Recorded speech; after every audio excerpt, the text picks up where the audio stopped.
Il y a des chances pour que le roi de cœur de nos jeux de cartes s'appelle Charles à cause de Charlemagne, parce qu'il y a peu de Charles qui ait laissé une trace aussi profonde dans l'histoire que Charles le Grand, Carolus Magnus. Voici un portrait sans garantie de ressemblance de l'empereur à la barbe fleurie, comme l'a surnommé Victor Hugo. Le récit de Charlemagne pour les écoles françaises a été fabriqué au XIXe siècle. C'est une des premières figures de l'histoire de France, après Vercingétorix et Clovis. Évidemment, on oublie d'insister sur le fait qu'il régnait depuis Aix-la-Chapelle, qui est une ville allemande. Comme nous le savons tous, Charlemagne a été couronné empereur en l'an 800. Empereur de quoi? Du Saint-Empire romain d'Occident, ressuscité pour l'occasion. Et couronné par qui? Eh bien par le pape, qui lui a en quelque sorte coupé l'herbe sous les pieds, en se plaçant en position de force par rapport à lui. Voici ce que raconte son biographe, Eginhard. Dans ce but, il passa l'hiver à Rome, et y reçut à cette époque le nom d'empereur et d'Auguste.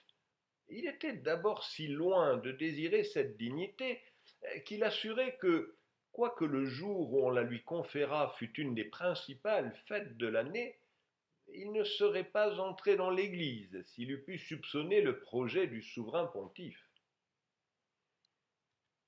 Pour le reste, nous connaissons surtout le récit de la glorieuse bataille de Roncevaux, dans laquelle son neveu Roland a péri.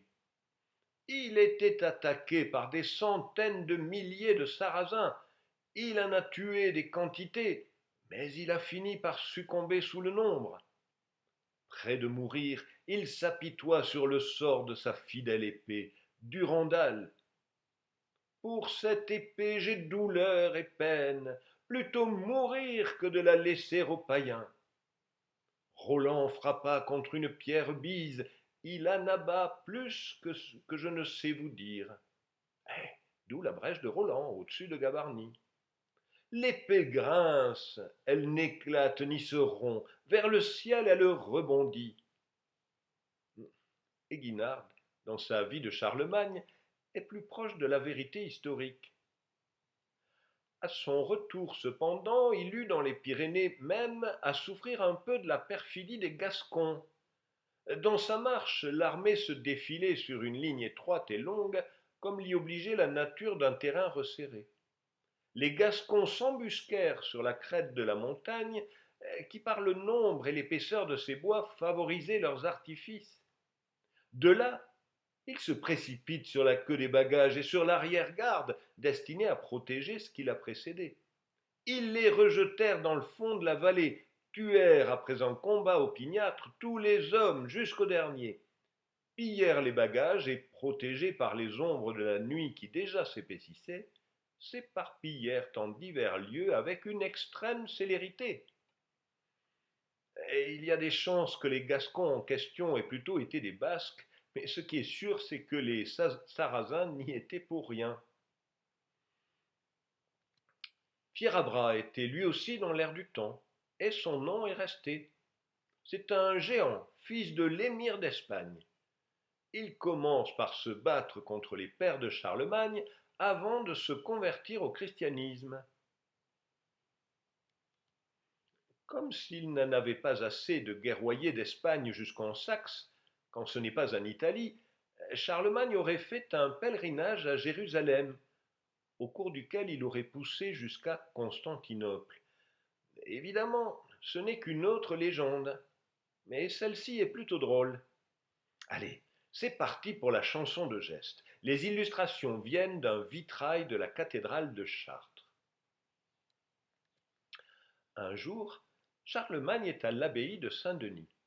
Il a mis sa couronne sur sa tête et son épée à son côté. Il se promène devant ses barons. Dame, s'écrie-t-il en s'arrêtant devant la reine qui le regarde, croyez-vous qu'il y ait un homme sous le ciel qui sache mieux porter couronne et glaive? La reine répond imprudemment, Il ne faut pas se vanter trop, empereur. Je connais un roi plus imposant encore et plus gracieux. À ces mots, Charles est rempli de honte et de colère. Il oblige sa femme à lui nommer ce rival prétendu, et jure qu'il ira le visiter avec ses bons chevaliers. Si la reine a dit vrai, c'est bien. Si elle a menti, il lui fera trancher la tête au retour. Interrogée, elle a beau se défendre, il lui faut nommer le roi Hugon, empereur de Grèce et de Constantinople. Alors Charles convoque tous ses barons et leur annonce qu'il veut aller à Jérusalem, adorer le Saint-Sépulcre et en même temps voir un roi dont on lui a parlé. À Constantinople, le roi Hugon les accueille avec un faste vraiment digne de l'Orient et les émerveille par les splendeurs fantastiques de son palais. Le soir, les Français se couchent. Ils sont joyeux, ils ont bu des vins. Charlemagne leur propose de gaber avant de s'endormir. Gaber, c'est se livrer à des vantardises où chacun cherche à dépasser l'autre. La proposition est acceptée et les hôtes de Hugon s'en donnent à qui mieux mieux. Qu'on m'amène, dit Charlemagne, le meilleur chevalier du roi Hugon, qu'il ait 2 haubers sur le corps, 2 hommes sur la tête, qu'il monte sur un fort cheval. Je prendrai une épée et je lui assènerai un tel coup sur la tête que je fendrai les hommes, les haubers, le chevalier, la selle et le cheval, et la lame entrera en terre de plus d'un pied. Les autres pères assurent aussi qu'ils feront des choses extraordinaires. Le Gab d'Olivier, qui s'était pris d'un subit amour pour la fille du roi Hugon, ne saurait être rapporté. Quand les comtes ont fini de gaber, ils s'endorment. Mais le roi grec, méfiant et sage, avait fait cacher un espion dans le gros pilier qui soutient la voûte de la salle. L'espion court au roi et lui rapporte les effrayantes vanteries des Français. Hugon entre en une grande fureur. Au matin, quand Charles et ses pairs arrivent à l'église, il les apostrophe avec véhémence. Vous vous êtes moqués de moi, leur dit-il. Vous m'avez outragé et menacé. Eh bien, si vous n'accomplissez pas vos gabes comme vous l'avez dit, je vous trancherai la tête. Il paraît, dit l'empereur, que nous avions bu hier trop de vin, et que nous avons dit des choses qu'il aurait mieux valu ne pas dire. Prions Dieu de nous tirer de peine. Il fait apporter les reliques que lui a données le patriarche. Tous se mettent à genoux et prient avec ardeur. Soudain paraît un ange envoyé par Dieu. Ne crains rien, Charles. Vous avez eu tort, toi et les pères, de gaber hier comme vous l'avez fait. N'y revenez plus. Mais va, fais commencer quand on voudra. Tous les gabes seront accomplis. Et c'est ce qui arriva. Dieu aime tellement Charlemagne et les Français qu'il les tire même des embarras les plus mérités et les moins édifiants. Et c'est bien ce que confirme Guinard. Du reste, pendant toute sa vie, il sut si bien se concilier l'amour et la bienveillance de tous, tant au dedans qu'au dehors, que nul ne put jamais lui reprocher le plus petit acte d'une injuste rigueur. Ah bon, alors c'est pour cela qu'il a été canonisé, puis décanonisé, tout en étant encore fêté comme bienheureux par l'Église catholique. En 782, Charlemagne fit trancher la tête en un seul jour à 4500 Saxons, puis le pays fut ravagé. Des milliers d'habitants furent envoyés en France et remplacés par des guerriers francs. Witikind consentit enfin à recevoir le baptême en 785 et, quand en 803 la Saxe fut tout à fait pacifiée, ce n'était plus qu'un immense champ de dévastation. Heureusement que Charles, ainsi qu'il le faisait toujours, avec les pays soumis à sa puissance, lui accorda tous les avantages dont jouissait la France elle-même, et bientôt elle se repeupla et se civilisa. Ce récit rafraîchissant et primesautier était tiré de la Galerie enfantine des hommes illustres par Pauline Kergomar, la fondatrice des écoles maternelles en France. Et justement, en parlant d'enfants, s'il y a bien une image qui soit restée, c'est Charlemagne visitant les écoles, félicitant les bons élèves à sa droite, grondant les autres à sa gauche.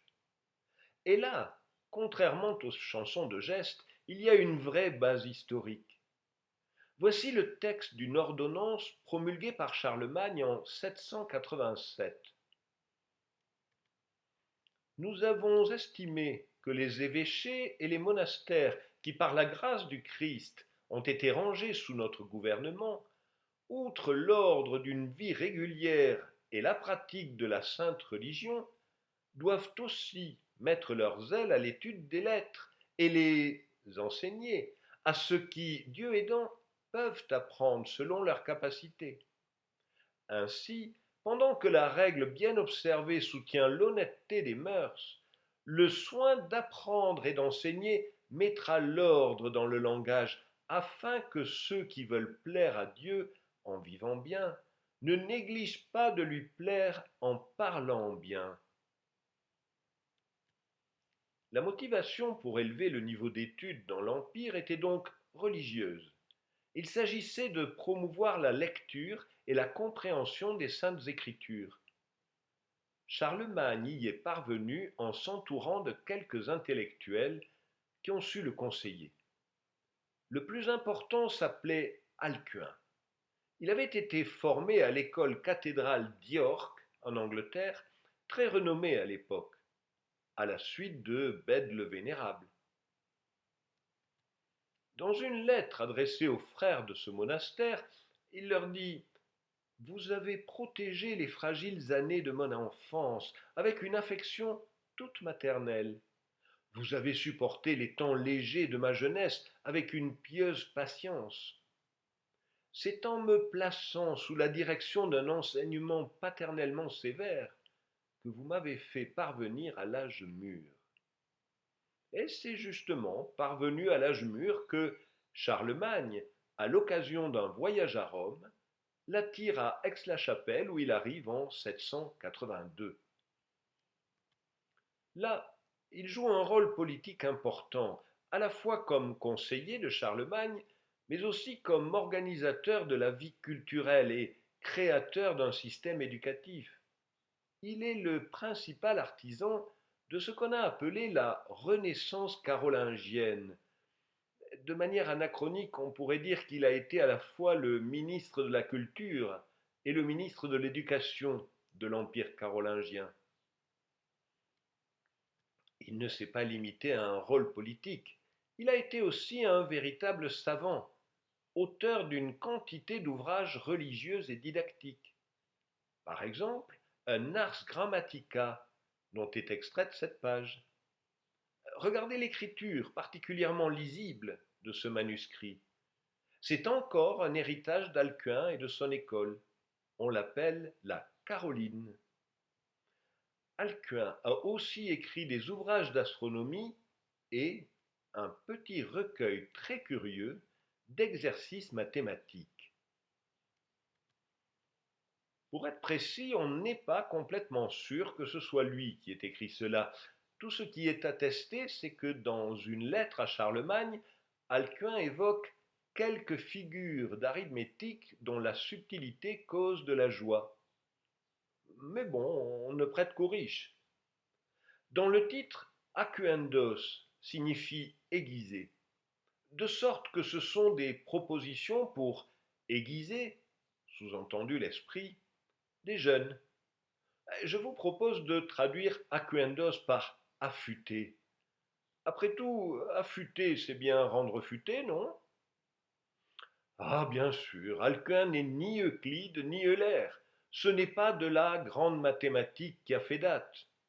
Eh oui, mais voilà, entre Boès au VIe siècle et les traductions de l'arabe qui commencent au XIe siècle, il n'y a que ce petit texte qui témoigne d'une activité mathématique en Europe. Quelles sont donc ces propositions pour affûter les jeunes? La plupart sont des exercices ou des devinettes classiques qui remontent au moins aux Grecs, sinon aux Égyptiens et aux Mésopotamiens, comme par exemple les problèmes de poursuite. De la course d'un chien et la fuite d'un lièvre. Il est un champ qui mesure 150 pieds de long. Un chien était à un bout et un lièvre à l'autre. Le chien courait derrière le lièvre. Mais tandis que le chien parcourait 9 pieds à chaque saut, le lièvre n'en faisait que 7. Que dise celui qui veut combien de pieds et combien de sauts fit le chien en poursuivant le lièvre, jusqu'à ce qu'il l'attrape? Pour chaque problème, une solution condensée est fournie. La longueur du champ est de 150 pieds. La moitié de 150 fait 75. Le chien fait 9 pieds à chaque saut et 9 fois 75, ça fait 675 pieds. Le chien a alors parcouru autant de pieds à chasser le lièvre jusqu'à ce qu'il l'attrape avec ses dents tenaces.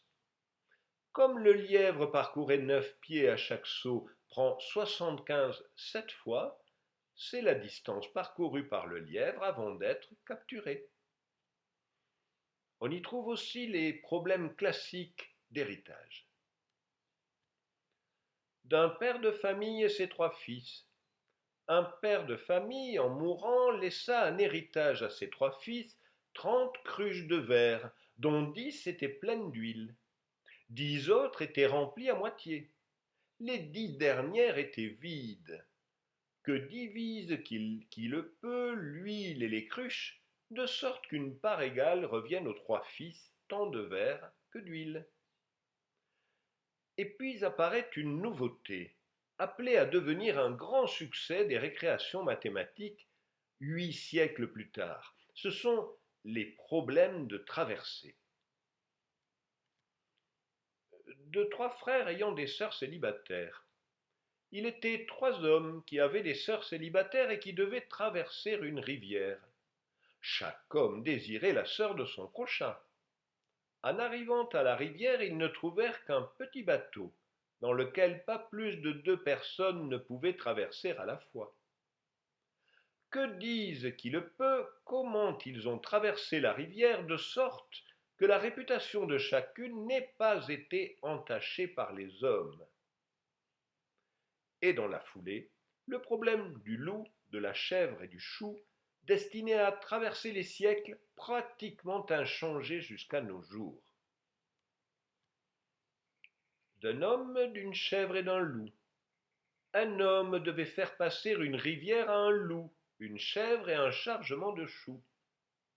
Il avait pu trouver seulement un navire capable de transporter 2 de ces choses. Il devait transférer le tout intact.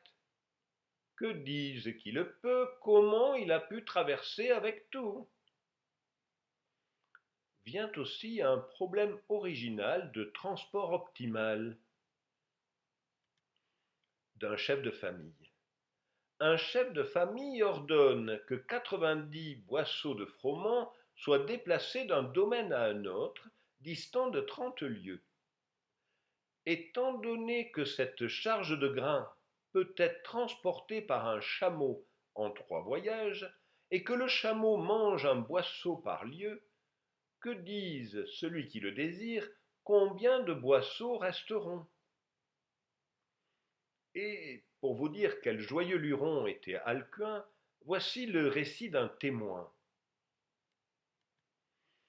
Que le vénérable Alcuin prenne place à votre table pour y faire entendre de pieuses paroles et pour prendre avec plaisir la nourriture tant en sa main qu'en sa bouche, et si l'ordre est donné de servir ou bien la boisson de Bacchus ou bien celle de Cérès, le vin ou la bière, il se pourrait bien qu'il réclame l'une et l'autre, afin de mieux enseigner et de mieux faire retentir sa lyre après avoir irrigué l'antre de sa noble poitrine.